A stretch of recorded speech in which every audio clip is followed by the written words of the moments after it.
Democrats sounding off after the latest batch of classified documents were found at President Biden's Delaware home. House Oversight Committee ranking member James Comer calling Biden's residence a, quote, crime scene and demanding for home visitor logs. Joining me now, Wisconsin Congressman and member of the House Financial Services Committee, Scott Fitzgerald. Congressman, thank you so much for joining us this morning. House GOP seeking Biden residents' visitor logs as classified document saga continues is the headline in the Wall Street Journal. How do you think this progresses? And just your reaction first to those Democrats. They have to admit it's embarrassing, but gross negligence in handling classified documents is a felony. Yeah, good morning, Dagan. It's this comparison that they continually go back to between what happened with President Trump and saying that, you know, the full cooperation of what we're seeing out of the president right now, it's just not holding up anymore as we see documents spread between D.C. and Delaware. It's become this Easter egg hunt that continually turns up these sensitive documents.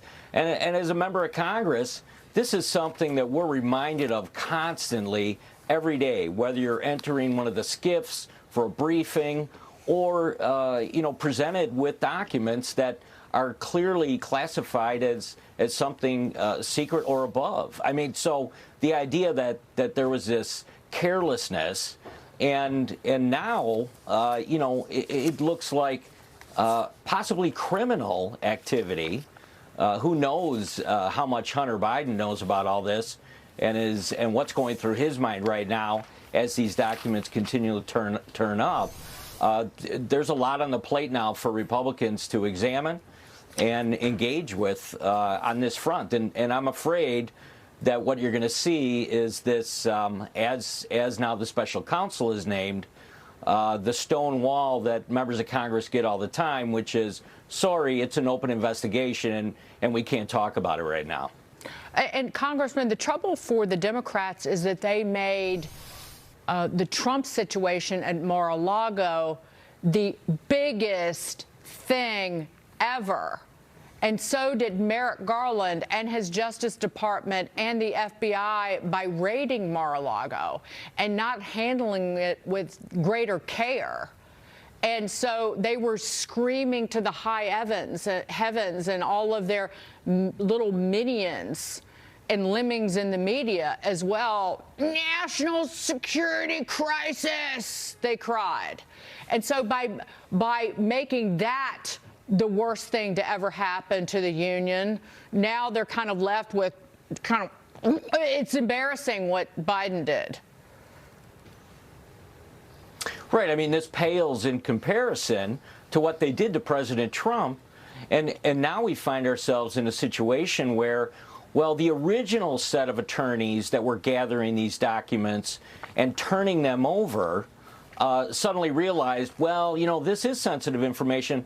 And guess what? We don't have clearances either. So we're gonna get another group of attorneys to start working on this. So, I mean, it's like one failure after another at this point.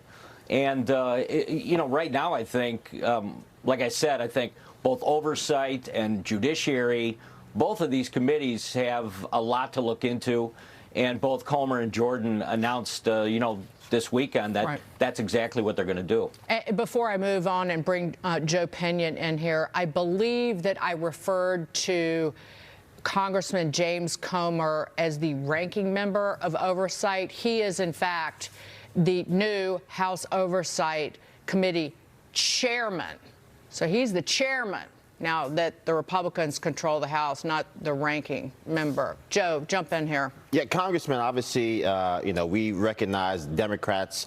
They're about to play the pivot game, circle the wagons, and try to pretend that there is nothing to see here when it comes to Joe Biden. Really want to talk about the Republican agenda. What are we going to be doing to honor the promises made to the American people that gave the GOP control over the House? Certainly, we know that in many ways, hands tied behind your back, that Senate group of Republicans, $1.7 trillion in lame duck duck spending that was rubber stamped, preventing us from even beginning the work of securing that border, prohibiting us from doing that. What are the things you think can be done to ensure that we can actually get to the business of actually empowering the American people, securing this country, and making sure that we're honoring those obligations to the people on Main Street?